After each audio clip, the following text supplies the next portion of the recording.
చాలా మంది ఏం చేస్తారు తెలుసా, సమస్య వచ్చినప్పుడు ప్రార్థన చేస్తున్నారు. తప్పు తప్పు. సమస్య వచ్చినప్పుడు కాదు. నీ ప్రార్థన ఏం చేయాలో తెలుసా, సమస్యకు ఉపయోగపడే రీతిగా ప్రతిదినము ప్రార్థన చేయాలి. ఈ చీమలు చూడండి, ప్రతిదినము సమకూర్చుకుంటున్నాయి, కష్టకాలంలో వాటిని తింటున్నాయి.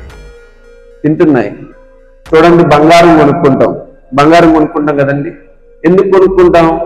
ఏదైనా ఆపత్కాలంలో ఉపయోగపడుతుందని, ఇబ్బంది వచ్చినప్పుడు ఉపయోగపడుతుందని, కష్టం వచ్చినప్పుడు ఉపయోగపడుతుందని.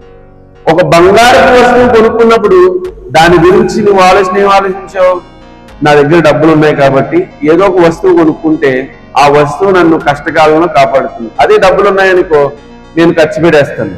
చూడండి, ఒక బంగారం కొనుక్కోవాలనుకున్న వెనకాల ఆంతర్యం ఇది. మరి నీ ప్రార్థన నీ సమస్య వచ్చినప్పుడు ఉపయోగపడాలి. ఎలా ఉపయోగపడుతుంది సమస్య వచ్చినప్పుడు? యేసుక్రీస్తు వారు సమస్య వచ్చినప్పుడు ప్రార్థన చేయలే. మనకి యేసు ఒక మాదిరి చూపించి వెళ్ళాడు. ఏమని? ప్రార్థన చేయడానికి ఆయన గెస్తమనే తోటకు వెళ్ళినప్పుడు ఆయన కన్నీళ్లు కారుస్తూ ప్రార్థన చేశాడు. ప్రాణం పోయేంతగా ప్రార్థన చేశాడు. తన రక్తము కారినంతగా ప్రార్థన చేశాడు. ఎక్కడ? గెస్తమనే తోటలోని. ఆయన ముందుగా ఎరిగినవాడు, సమస్యని ముందుగా ఎరిగినవాడు. క్రైస్తవుడు సమస్యను ముందుగా ఎరిగిన వాడిగా ఉండాలి.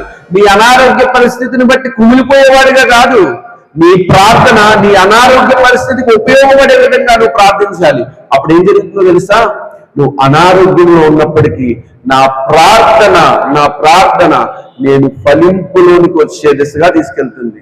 నా అనారోగ్యాన్ని తీసే దిశగా తీసుకెళ్తుంది. దేవునికి స్తోత్రం, హల్లెలూయా. నీ ప్రార్థన పుటమి వేసినట్లుగా ఉండాలి.